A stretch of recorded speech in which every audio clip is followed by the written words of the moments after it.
This was dedicated to the children of Telekhan who were murdered by the Nazis in August of 1941. This is the English translation.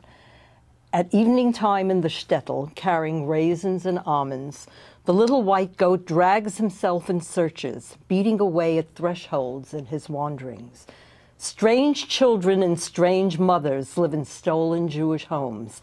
Dreams of Torah and almonds are no longer spun at Jewish cradles. Gone are the Jewish melodies heard in the bustling streets at twilight. Jews now rot in their graves, their songs sealed on their lips.